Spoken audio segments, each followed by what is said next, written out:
SwayamPrabha. Digital India. Educated India.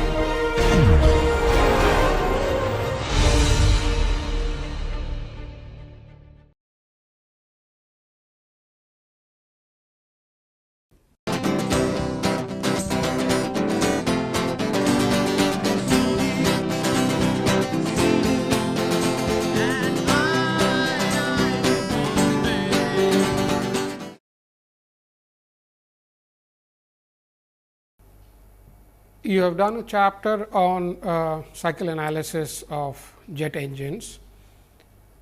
Today, we will extend that jet engine coverage to working of ramjets and pulsejets, in which the basic cycle understanding that you have acquired for jet engines would be useful. We will of course, also look at the cycles of ramjets and pulsejets, which are similar to the cycles that you have done. So, that would be quite easy for you to extend your understanding. The ramjets and pulsejets actually historically precede those of the turbojet engines. They had actually been used for flying aircraft during the World War II. And as a result of it, understanding of how ramjets and pulsejets actually work had been created quite some time back. However, the advent of turbojets and various kinds of turbofans actually put the ramjets and pulsejets in some kind of a back burner. Over the years, of course, people realized that they have their utility, especially the ramjets, and the modern version of ramjets known as scramjets, which are used for high speed aircraft, typically supersonic or even hypersonic aircraft, where actually you cannot use the turbojets. The turbojets, they have their utility value from subsonic to supersonic, up to maybe about Mach 3, and then beyond that you need different kind of engines or thrusters to create thrust for aircraft or flying vehicles flying at those kind of Mach numbers. So, the ramjets and scramjets have been revived, and various versions of them are now under development in various countries all over the world. And some of these fundamental issues of these ramjets, and a look at what is a scramjet, and of course, a look at what is a pulsejet, we will be doing in today's class. Now, ramjets and pulsejets are very simple devices really. They actually involve a jet engine without compressors and turbines. However, if you have done the cycles of jet engines, you know that there is a process of compression, there is a process of expansion, which is often done through turbine, and in jet engines, the turbojet engines, the turbines exist essentially for running the compressor. So, if you do not have a compressor, you do not need a turbine, and if you can get rid of the turbine and the compressor, you have a very simple engine configuration, a very simple jet engine. And that is exactly what a ramjet actually is. So, ramjet is a jet engine without compressor turbine. There are no shafts, no rotating parts, and as a result, it is a very simple jet engine device for making thrust, and have been used, as I said, for flying aircraft earlier. And now, they are flying aircraft, missiles and other vehicles. Because of the simplicity of the ramjet configuration, various versions of the ramjet have actually now been conceived. Some of them are still being developed, some of them are still on design board, some of them are being considered along with various other kinds of engines, including turbojet engines, and as a result of which ramjets and scramjets, various versions of them are now under development, and a few of them under usage in various aircraft and other flying vehicles. Let us take a look at what these ramjets are and how do they function. If you look at the ramjet schematic, you would see that there is a flow coming from the intake side, which is at Mach number normally greater than 1. Quite often the modern usage is Mach number would be pretty close to 5 or even higher.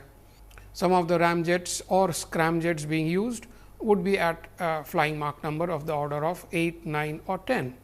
Now, if you have that kind of a Mach number at the entry or the flight Mach number, the flow at the entry is of that Mach number, you require a kind of a intake configuration that has capability to handle shocks, because the moment you put a solid body in a high flight Mach number is going to create shocks.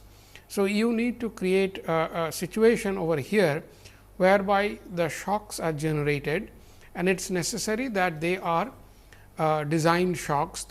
So, these shocks are actually designed to operate or be positioned in the intake system of the ramjets, and the flow comes in through these shocks and they get supersonically decelerated or diffused or compressed. So, first what we have is supersonic compression through the intake system through a series of shocks. Most of these are all of these are actually to begin with oblique shocks, ending finally with a normal shock, at the end of which the flow actually does become subsonic. And then you have subsonic diffusion through a normal diffusion process. So, you have a supersonic compression followed by a subsonic diffusion or subsonic compression, and then a vastly decelerated flow and huge amount of kinetic energy with which it is coming in is now converted to pressure, and this high static pressure air is now fed into the combustion zone. Now, there is no compressor. So, the entire compression is done by the supersonic and subsonic compression, and after this aerodynamic compression process, the flow is delivered onto the combustion zone, where you have normal what you see here are the flame holders, and then you have a normal combustion phenomenon at low subsonic speeds.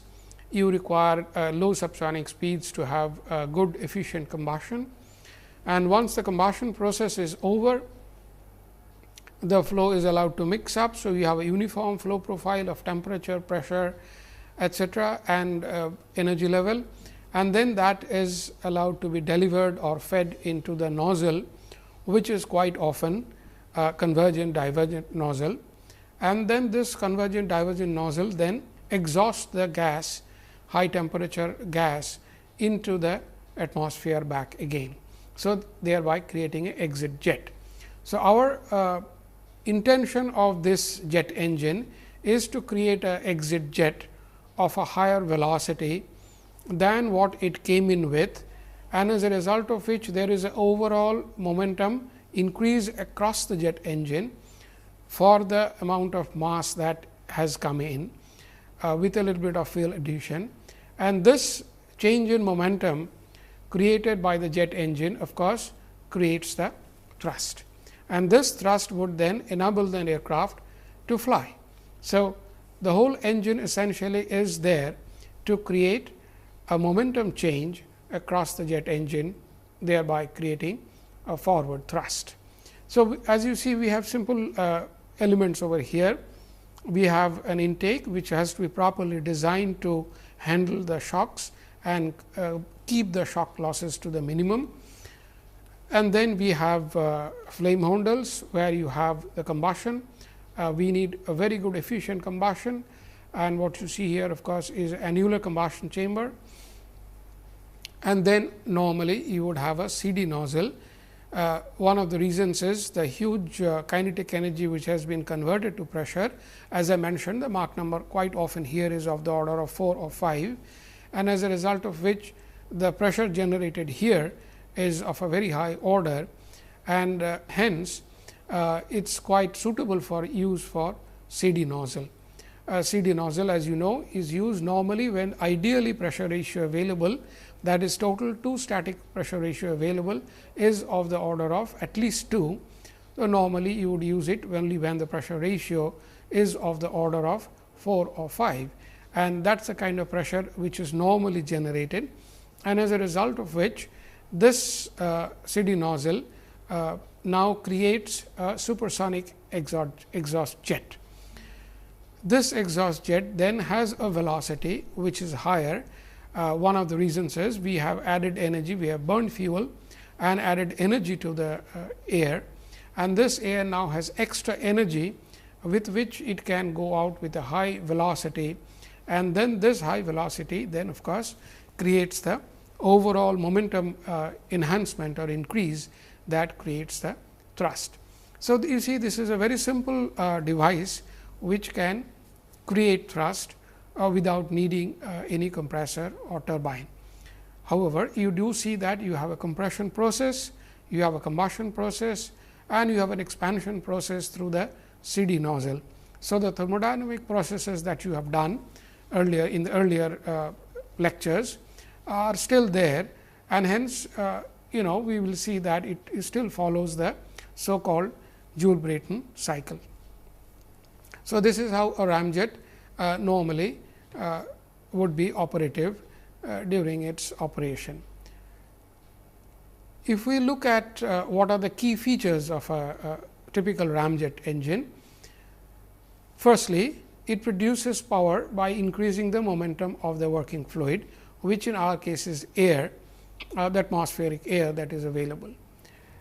Now, in contrast to the air breathing engines that we have worked with before, the working cycle is performing without any compressor or turbine, and it also does not need an enclosed combustion, which is often used in turbojet or turbofan engines, where the combustion is isolated for very high efficiency. However, in ramjet engines such an enclosed combustion is dispensed with, and you have a overall annular combustion chamber with flame holders distributed all over the combustion zone. And hence, as a result of this, the ramjet is mechanically one of the least complicated jet engines for thrust production, and this is very useful for flying vehicles. Now, ramjet can apply compression to the air by ram compression, and as we have seen, the compression it does is aerodynamic compression or simply called ram compression. Part of it is supersonic, part of it is subsonic. And this of course, has one issue. Since the compression is dependent on the ram compression or aerodynamic compression, it is entirely dependent on the entry Mach number. Now, Mach number above 2 creates reasonable amount of ram compression, but as the entry Mach number starts going down, the amount of compression that would be available aerodynamically becomes less and less and less, and as a result of which a ramjet is actually very useful in supersonic speeds, but at very low speeds and especially during takeoff and landing, it actually cannot deliver much of compression, and if it cannot deliver compression, it cannot really effectively work as a good jet engine. So, ramjet's utility is restricted to supersonic speeds. It cannot really be used for takeoff and landing of an aircraft. Now, this is one of the problems of ramjet, and we shall see that because of this the ramjet usage is somewhat restricted. At very high Mach number, as we have seen, the shocks of the intake are present, and these shocks of course produce a large amount of losses. These are aerodynamic losses which manifest themselves in the form of pressure losses. Now, these pressure losses of course finally tell on the ramjet performance. So, some of these are the features. The fuel that is injected into the stream is after the diffusion of the flow through the intake system through supersonic and subsonic compression. and once the air has been sufficiently compressed and sufficiently diffused to low velocity, the fuel is injected, and as a result of which we get a high temperature, high pressure gas available from the combustion chamber, and this gas is what is then released through the nozzle.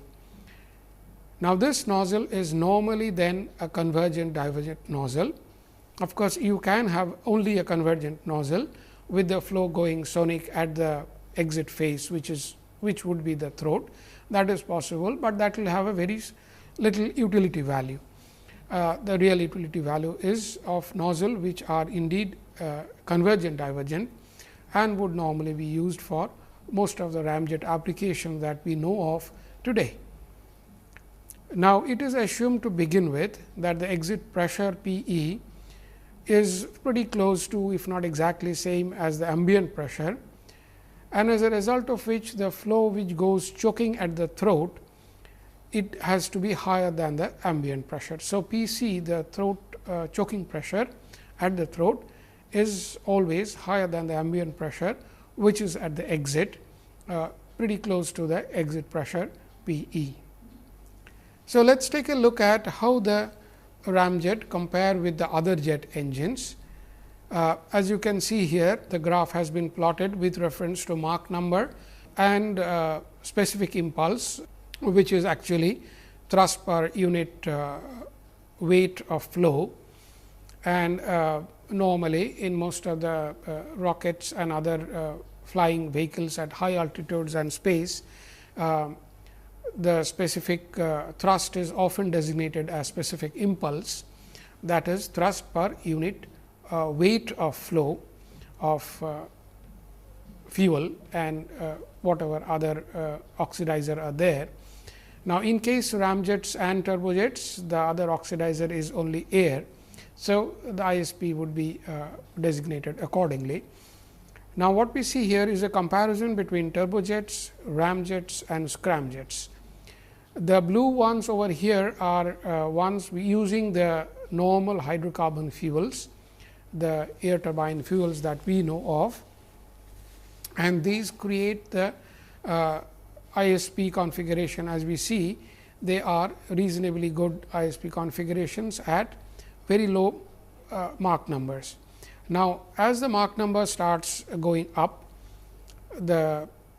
typically the turbojets at Mach number about 3 or 2.5 or 3, turbojets become less and less competitive, and ramjets become more and more competitive, and then up to a Mach number about 7 or 8, ramjets are very good, and then from there onwards you have the scramjets, which actually are the better efficient, fuel efficient engines. So, typically if you have a cruise which is going on say around Mach 8, at this range you have a choice between ramjets and scramjets, and typically turbojets are out of contention, and as a result of which many of the vehicles that are being planned for various applications today, including space travel, are built around ramjets and scramjets. Rockets of course, come into use for even higher Mach number, and they have a much lower ISP, but as you can see at very high Mach numbers where the rockets fly to space, rockets actually are the more useful vehicles. At very high Mach numbers above 10, the vehicles using ramjets, scramjets are still being designed. We still have them, do not have them flying as yet. So, we have flying vehicles which are around Mach 8. Some of them are for military applications, and a few of them are being thought of for various kinds of space travels and other applications. So, the other thing which you see in the diagram is that it shows two kinds of fuel. One is the hydrocarbon fuel, which is in blue. The red one is actually hydrogen fuel, where hydrogen is used as fuel, and oxygen of course, is either taken from air. In case of rockets, of course, both hydrogen and oxygen would be actually carried by the rocket body in terms of liquid hydrogen and liquid oxygen. However, in case of ramjets and of course, futuristically in terms of other jet engines.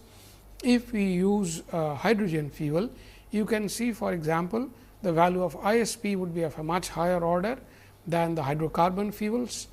And so, if you use hydrogen as fuel, you do get higher ISP of all the jet engines, turbojets, ramjets and scramjets, going all the way to rockets at very high Mach numbers. The problem with hydrogen fuel is it is being used already in rockets, as I said. However, the problem essentially is that it is a lighter fuel, and as a result of which you need more space to carry it with you on any aircraft. So, the space required will be more than a normal hydrocarbon fuel, even though hydrogen actually gives a higher ISP, and it is also a much cleaner fuel in terms of environmental and pollution effects. However, that is in future, and it is possible in future more and more jet engines would actually be flying with hydrogen as fuel. At the moment, most of them are still flying with hydrocarbon fuels or fossil fuels as we know them. Now, we shall look at the ramjet cycle. Now, cycle you have done. You have done the various kinds of jet engine cycles. You have done the Brayton cycle or the Joule-Brayton cycle as it is known, and you know that it operates on constant pressure combustion phenomenon. Now, that cycle concept that you have already gathered would be now extended to analyzing the ramjet applications, and we shall see that the cycle that you have been familiar with now work more or less the same way. So, if we look at the ramjet cycle, you see that we again have an open cycle. So, the return path from 4 to 1 is open, and the ideal cycle is the dotted cycle, which operates from 1 to 0 2 prime, and then from 0 2 prime to 0 3 prime, and then down to 4 prime. Now, that gives you the ideal ramjet cycle, which is what I believe you have already done in some detail, and you know how to calculate a Brayton cycle performance. You could actually use the same cycle knowledge to analyze the ramjet cycle also. The real cycle of a ramjet is slightly different. The path from 1 to 2 is not isentropic. So, it does not go up straight, it goes up with a slight increase in entropy.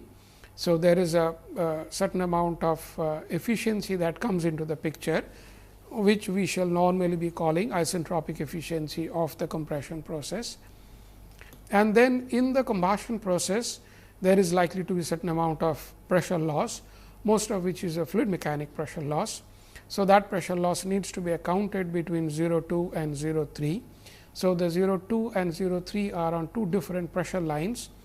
Ideally, as we know, from 0.2 prime to 0.3 prime, it is supposed to be a constant pressure combustion. However, actual combustion is not exactly constant pressure. There is a small amount of pressure loss, which is mainly fluid mechanic pressure loss. And the combustion efficiency, as you know, is typically of a very high order in constant pressure combustion. So, we will continue to treat it as more or less constant pressure combustion. And then you have the expansion process. There is no turbine. So, you have fully expansion in the nozzle, and this expansion process is again not isentropic, unlike from 0.3 to 4. It is non-isentropic process or a polytropic process, and as a result there is a slight increase in the entropy. So, there is a total increase in entropy from one end to the other, and as a result of which the whole cycle will have certain efficiency, which again you are familiar with. Now, at the entry to the jet engine, you have certain amount of kinetic energy, which is shown over here. Now, this kinetic energy is what the flow is coming in with due to the flight, and this is the kinetic energy which gets converted to pressure. At the face of the combustion chamber, it has a much smaller kinetic energy. So, the idea of diffusion is to create compression and bring down the kinetic energy from very high values to somewhat low values, which are friendly or convenient for combustion purpose. As you might be knowing, combustion at very high speeds is a big problem. It is something which needs to be taken care of separately. So, normal combustion is done in constant pressure. Flowing fluid combustion in jet engines is normally done at somewhat low subsonic speeds. So, we got to bring the flow down to that low subsonic speed, and from there the combustion takes place. It takes the whole air fuel mixture to very high temperature from T02 to T03 along this constant pressure line.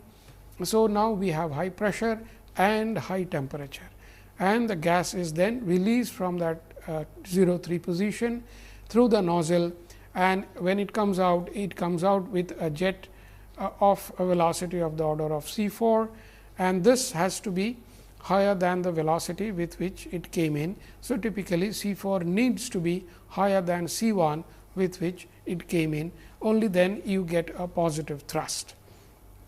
So, the idea of this jet engine is of course to create a value of C4 exit kinetic energy, which is definitely higher than the inlet kinetic energy, and then you have a good chance you have assured of a positive thrust. So, this is how the cycle of a ramjet engine, which you just had a look at the schematic, and the cycle operates along these Joule-Brayton cycle, which you are familiar with. Now, let us look at how this cycle can be converted to our understanding of how the ramjet actually performs. One of the things is it operates on Joule-Brayton cycle. The next thing is that each of the legs of the thermodynamic cycle has certain irreversibilities. Thermodynamically, you have learned what the reversible and irreversible processes are, and in this cycle, actual cycle or a real cycle, the legs are actually irreversible, and as a result of which there are certain pressure losses which are accompanied by each of these processes, that is compression, combustion and expansion, and as a result of which large amount of pressure loss actually takes place. And as shown in the diagram, the diffusion process is adiabatic, but irreversible, and as a result large amount of total pressure losses take place. The heat addition in the combustion chamber is accompanied by again pressure loss. So, you have pressure loss at every step of the jet engine operation,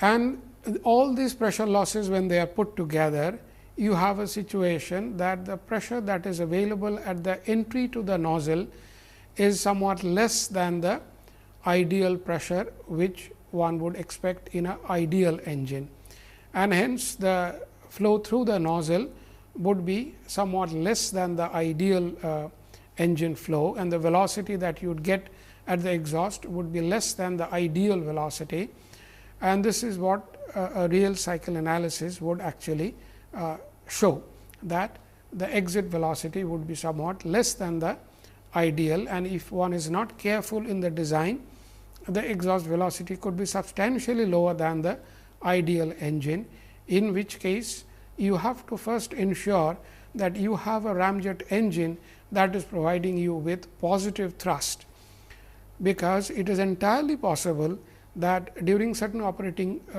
point the ramjet engine may not produce positive thrust, it may start producing negative thrust, because the losses inside the engine could be very high, and the exhaust nozzle is not able to produce sufficient momentum enhancement through the nozzle, and then the engine would fail to produce positive thrust. So, this is something which needs to be very carefully estimated before the ramjet engine design is finalized. Of course, certain amount of additional losses do occur inside the exit nozzle, which has supersonic flow, and as a result of which certain amount of losses through supersonic fans and shocks can also take place in addition to the friction losses through the surface of the nozzles. Now, if we write down some of the understanding that we have gathered about how the ramjet engine actually performs, we can write down the thrust of the engine, which we say as F, which is a thrust force, in terms of rho V A into A 1, which is of course, the mass flow which is coming through the intake of the engine. So, that essentially is the mass flow, and then m bore, which we are defining here, and into V E minus V A, and this is the momentum thrust. So, this whole first term is the momentum thrust, and then you have the pressure thrust, which is A E into P A, and that into P E by P A minus 1. So, we have to ensure that P E by P A is either 1 or more than 1. If this is less than 1, this second term is going to give you negative contribution, and we certainly do not want that. So, P E needs to be at least equal to 1 or more than 1. As we know, if P E is exactly equal to P A, this component becomes 0, but V E is maximized. So, maximum V E is actually when P E is equal to P A, and hence you get maximum V E, and then you get maximum momentum thrust, and indeed that is the maximum thrust that this engine can generate when actually P is equal to P A. So, 0 pressure thrust does actually mean maximum momentum thrust and indeed maximum thrust of the engine. Now, just to define, m bore over here is nothing but 1 plus f small f, and small f is nothing but fuel to air ratio. So, this gives you a slight correction that you need to do to the mass flow for the fuel addition into the combustion chamber. The areas are designated here. A 1 is the entry area. So, that is a mass flow coming through the intake. A E is the area at the exit face of the nozzle, and correspondingly P A and P E are the ambient and the exit pressures of the jet engine. So, that gives you the thrust that may be created by the jet engine, and one can easily calculate if these parameters are made available for thrust estimation. The specific thrust, which is normally a figure of merit for many of the jet engines, is shown here in terms of C f, which is nothing but f by m dot. M dot of course, is the mass flow that we have shown here, and this is now designated in terms of V A into m dot into V E by V A, that is the velocity ratio across the jet engine. So, V E by V A is nothing but the velocity ratio or the velocity enhancement through the jet engine minus 1, and this is the area ratio between the intake and the exhaust. This is P A by rho A V A entirely from the atmospheric conditions, and the P E to P A, the exit pressure ratio that may be available, which in ideal case we know this could go to 1, and hence the second term could entirely go to 0. So, that is your specific thrust that you may like to calculate from the data that could be available for simple analysis of ramjet engine. What we see now from these equations, which have been derived from fundamental principles, that the specific thrust to be achieved, a reasonable positive specific thrust to be achieved, V E needs to be somewhat higher than V A. Now, this is what the operative velocity ratio is. This can go to 1 and this could go to 0, and frankly we probably would not bother much about it, but this needs to be more than 1, and this needs to be as much more than 1 as possible. So, that you get a substantial specific thrust, and as you can see, if this is 1, the thrust generated will be 0. If this is less than 1, thrust generated will be negative. So, it is necessary that you have a substantial acceleration or velocity change through the jet engine to give you a reasonable amount of thrust. The other possibility of course, is if P A is more than P A, but as we know, if P is indeed more than P A, your momentum thrust is going to come down. So, you have to keep an eye on both the values. The best bet of course, is always that V E is substantially more than V A to give you more of momentum thrust.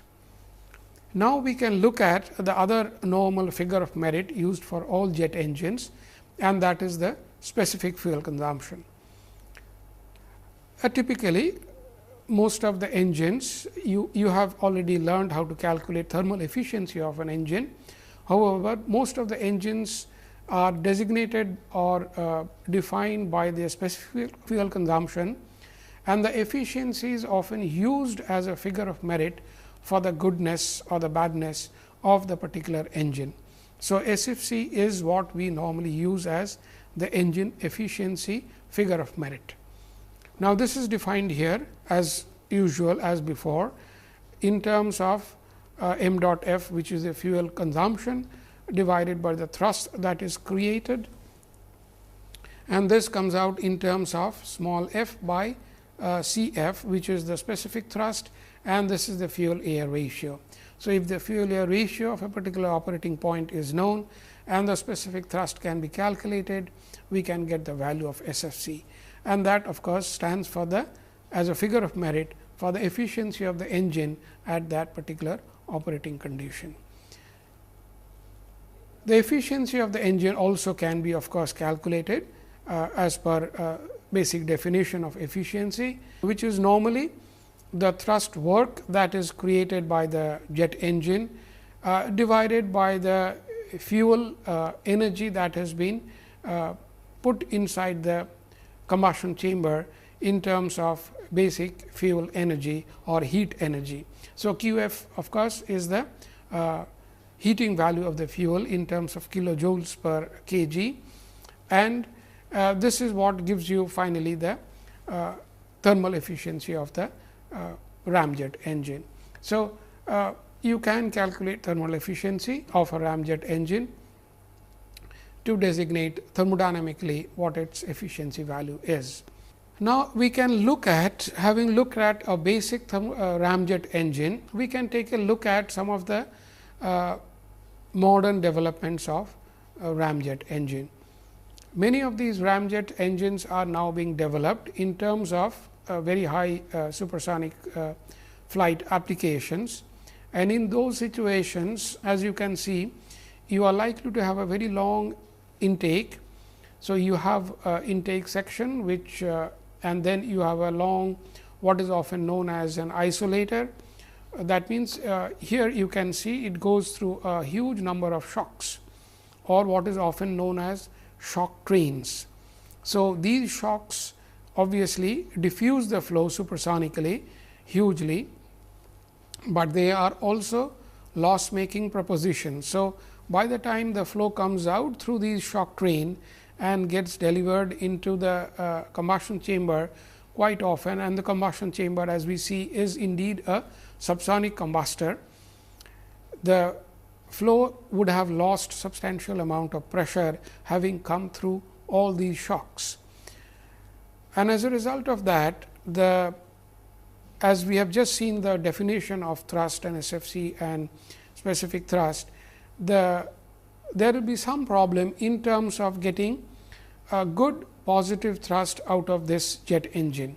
So, some of the designs that people are now developing involve one, for example, using some kind of a gas generator inside, which could be a rocket, or which could indeed be an embedded turbojet engine, which operates only when it is required, otherwise it can be switched off, or it can be a rocket which is embedded inside, which gives another jet out from here, and that mixes with the combustion chamber of the ramjet, and two of them together create the high pressure, high energy gas, which then goes out through a nozzle.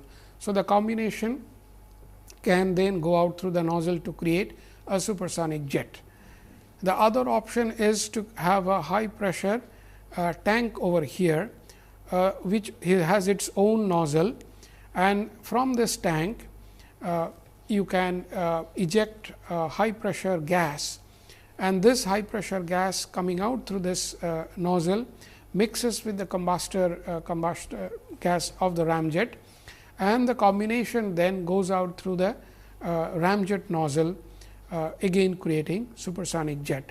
So, many of these possibilities are now being developed and are on the design board.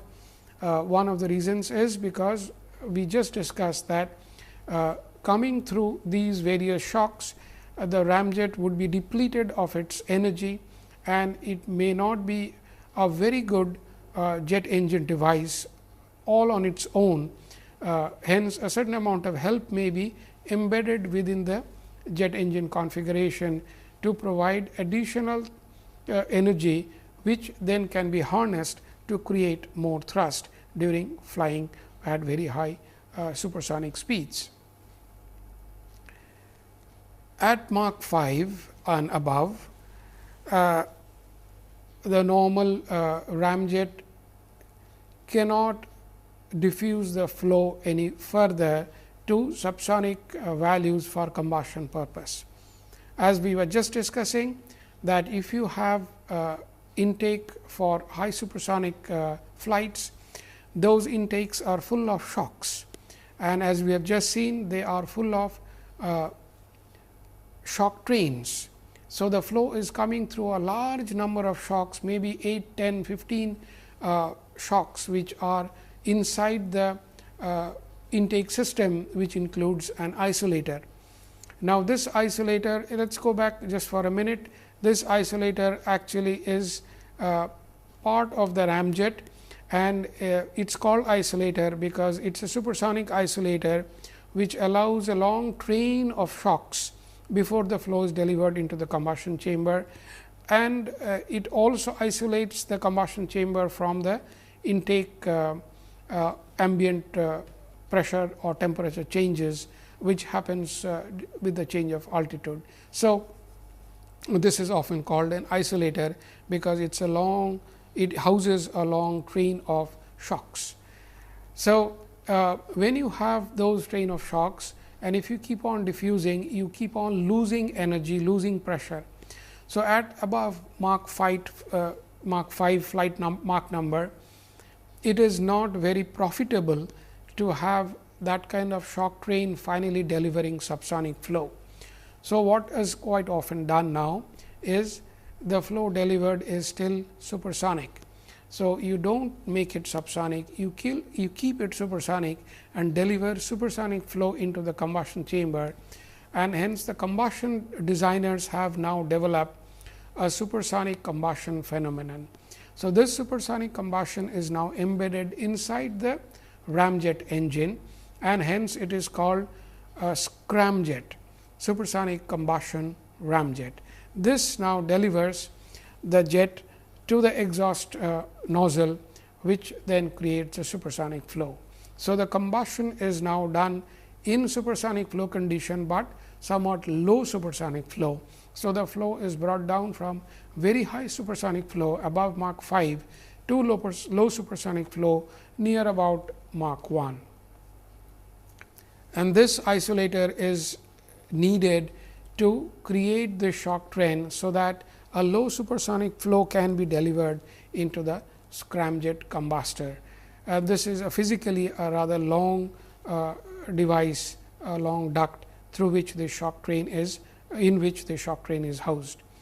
And the scramjet produces a useful thrust only after you have been able to do all that successfully to add very high flight Mach numbers above 5, and one is using scramjet these days for flights up to about Mach 8.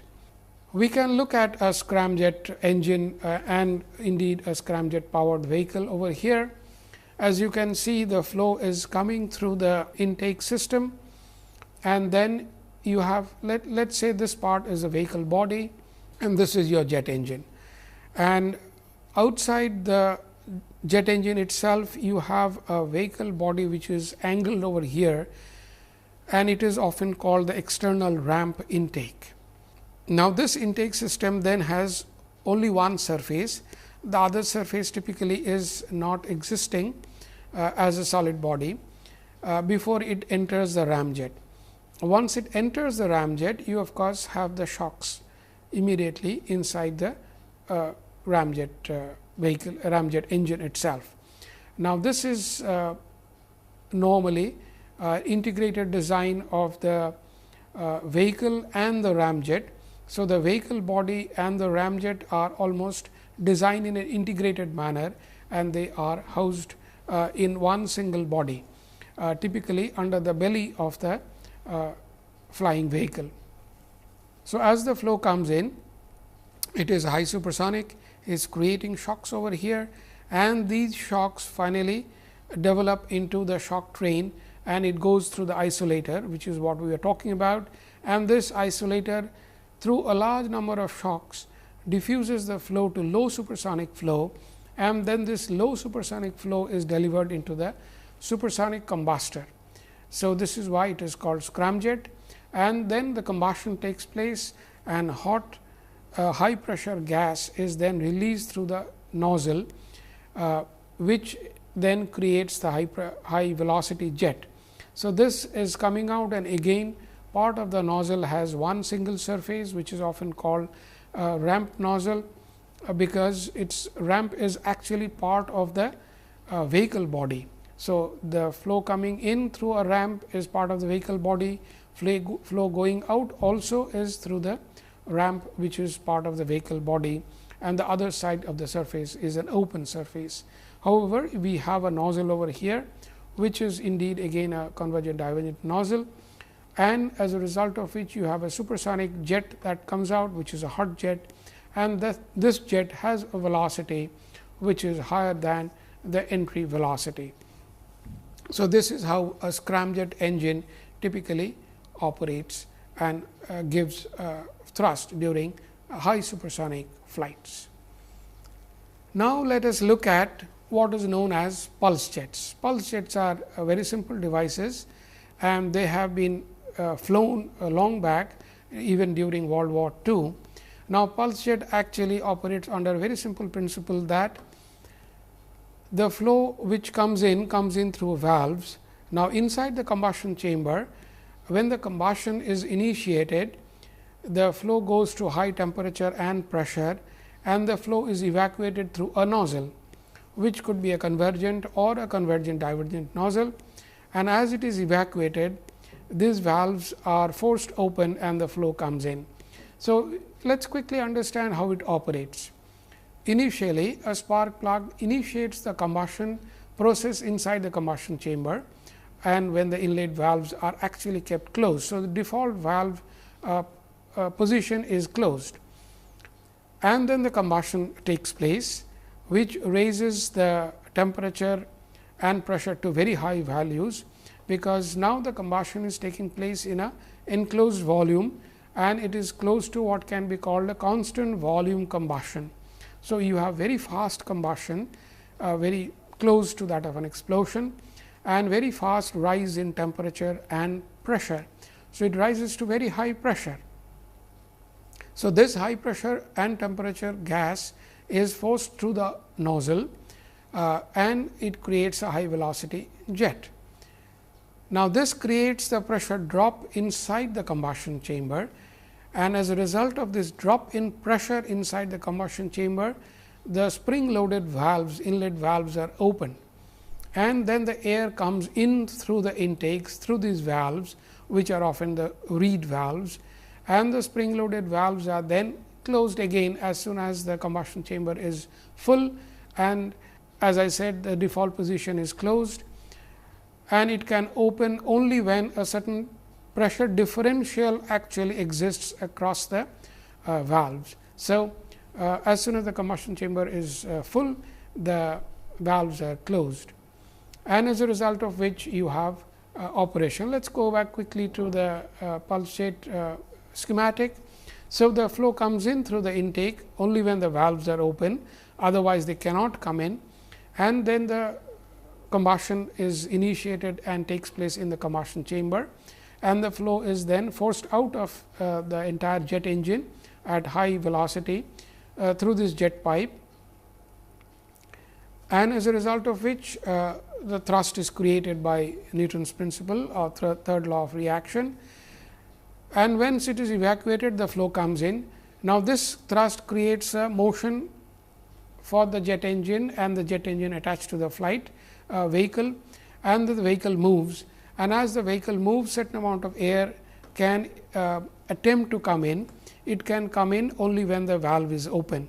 So, this valve opening and closing is a crucial issue in the pulse jet operation, and the typically operation of pulse jets operate at around 45 to 50 pulses per second. So, as you can see, they are very fast pulses, and as a result the thrust creation is indeed quite fast. So, you can create very fast pulses, and the jet engine can operate in a pulsating manner to create almost continuous thrust generation. Now, since now the combustion is not dependent on the intake ram compression, pulse jet can be used for takeoff and landing. So, this is a big advantage over ramjet. You can use a pulse jet engine for actually taking off and landing of an aircraft. It has been used in the World War II during by the Germans for flying their vehicles powered by pulse jet, because it does not need ram compression for its combustion and nozzle operation. Let us look at the fundamental thermodynamics that you have done very quickly to the ramjet operation. You can I have quickly written down here all the steps that goes through. This is of course, your compression that it takes place, and then you have constant volume combustion, and then it takes it to very high temperature, and from where it is released through the nozzle to create high velocity jet, and then this is of course, your constant pressure return path, which is through the atmosphere. Okay. So, you have a constant volume combustion and a constant pressure return path. So, this is one of the heat engines where you have a dual process of constant volume combustion and constant pressure return path. So, the pressure is operational, and you can find out from the isentropic laws the value of the pressure. This is the ideal pressure generation. The real pressure actually uses.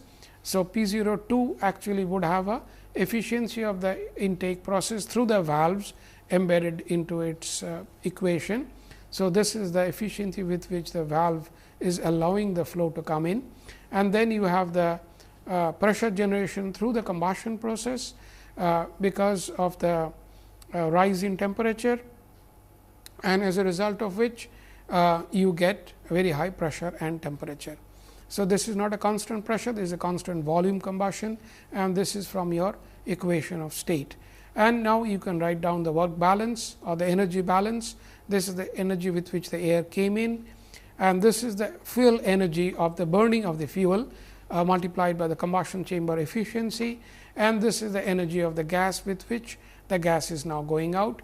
So, from this energy balance, you can write down the fuel air ratio with the help of the various values of C p of gas, the temperature of the gas, the C p of air with which it came in, and the temperature of the air with which it came in, the heating value of the fuel, the combustion chamber efficiency, the C p of the gas, and the temperature of the gas. So, all that will give you the fuel air ratio, and from which you can write down the total temperature ratio, the total static temperature ratio, which would be equated to the total to static pressure ratio, from which you can now get the velocity of the exhaust jet, and that from your isentropic relations you can write down the velocity of the exhaust jet. In real cycle, P is not equal to P A. In ideal cycle, they would be equal to each other. And now, again you can write down the thrust equation more or less the same way that we have written in other jet engines, including the ramjet engine, which we have done just a few minutes back, and the specific thrust exactly the same way. You can write down the specific thrust equation, and you can write down the thrust specific fuel consumption, which is, as I mentioned, the figure of merit for all jet engines. So, you can write down all those parameters, the performance parameters, thrust, specific fuel consumption, specific thrust, and all those things with the help of simple cycle analysis that you have done in your earlier lectures. So, this is a very simple device, the ramjets and the pulsejets, with the help of which you can create a jet engine, you can create thrust, and you can create a vehicle powered by ramjets and scramjets and pulsejets can actually fly. Now, this is obviously a very simple option that we have. Ramjets and scramjets, as we have seen, cannot take off and land, but pulsejets can. They are not dependent on ram compression. So, we have very simple versions of jet engines without compressors, without turbines. One of them, the pulsejets, can take off and land, but obviously, they cannot operate at very high supersonic Mach numbers. The ramjets can operate at high supersonic Mach numbers, and the scramjets can go to even higher supersonic Mach numbers. So, we have just dealt with certain simple devices, simple jet engines, which can operate under various operating conditions, creating jet thrust using the jet principle of creation of thrust without the aid of compressors and turbines. And these jet engines, all of them actually have been made and flown, and they have actually flown the various kinds of aircraft, and scramjets are still being developed to fly very high supersonic vehicles in the air, in the atmosphere. So, we have just gone through a large number of jet engines, which give you thrust for flying craft, mainly aircraft or missiles or other kinds of crafts through the atmosphere, because they use air, as they are all air breathing engines, and they are all jet engines. Next, we shall be considering a jet engine which is not an air breathing engines. We shall be talking about rockets, and we shall be talking about rocket propulsion and rocket engines. And this is what we will be doing in the next class, where we shall open up a chapter on rockets.